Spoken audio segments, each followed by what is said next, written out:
Salam sama gars yi waaw donc yéen ñi nga xam ne yéenay topp JMC monde di laadum peut-être tey aussi spécialement donc wax leen également benn boo xam ne man jamono bii nemmeeku naa ko mooy donc su ma mettre à l'ombre yi nga xam ne moom moo di sama gétt ñu toog ci biir donc mbaar bi pendant ay moment nga xam ne gis nga instant bi ñu ngi jógee géej dañoo sangu ji ba ñëw voilà donc pendant une semaine la ñu nekkoon ci biir mbaar bi. Peut-être gestion de l'espace moo tax amuñu foo xam ne dañ leen fa bàyyi naaj bi di dal seen kaw donc du coup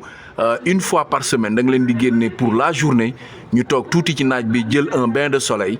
dina baax peut-être quelque part benn moment nga tolloog ay 30 une heure de temps boo xam ne da nga leen di wàcc presque donc ci ëtt bi wala ca mbedd ma nga xam ne après dañuy féex pour mën a donc échapper ci li nga xam ne moom moo di ombrage bi tout le temps. Donc ma leen doon wax ne justement dafay am importance nga jël xar yi souvent surtout avec rayon de soleil yu tar yi nga xam ne da leen di may tuuti ñu am véritablement donc ay rayon X ci seen yaram et cetera voilà dina wàññi yenn germes yi nga xam ne day am lu mu wali mais bokk na si également dina leen lakkaloo quelques calories donc nga xam ne dañuy ñaxate doo ko gis bu ñu taxawee ci naaj bi di apat jëlaale un tout petit peu donc en fait def tuuti résistance donc loolu ab taxaw seetlu la donc day baax nga gis ne li ñu def nii bokk na ci également opportunité bi mu leen di may mooy nga fexe de sorte que donc ñoom ñu mën di am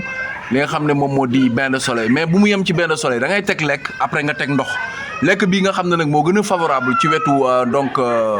bain de soleil bi mooy nga teg ngooñ voilà ngooñ booy teg ngooñ moo gën a yomb te moo leen di gën a dimbale ñu donc bu ñu lekkee naan su ko defee li ñuy lakk en calories mën nañ ko récupérer véritablement donc en nutriments ak ay oligo-éléments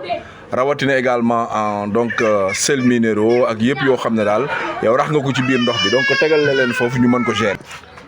Donc pour terminer daal jàppaleen ne daal mbir mi nii lay demee donc da ngeen di def de sorte que au moins une fois par semaine war ngeen mën a exposer seen ay xar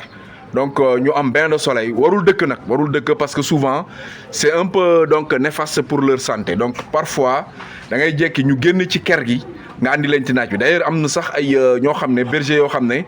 ci yenn bergerie yi nit ñi dañuy def alternance entre li nga xam ne moom moo di benn espace ombragé ak benn espace boo xam ne c'est ensoleillé pour mën a permettre yi nga xam ne ñoom ñoo di sujet yi ñuy am souvent donc une pénétration de rayon X ak de rayon ultraviolet yi nga xam ne day bàyyeekoo ci nature bi maanaam ci soleil bi nga xam ne dina lakk yenn germes yi nga xam ne bu ñu salté wala ñu tilim sangooguñu day nekk si ñoom boo leen sangoo bu pare dina baax yu ni mel donc dugg ci mbir mi. alors keneen ko am beneen expérience aussi mën nga ñëw ñu échanger moo xam ngay vétérinaire wala nga nekk également un simple éleveur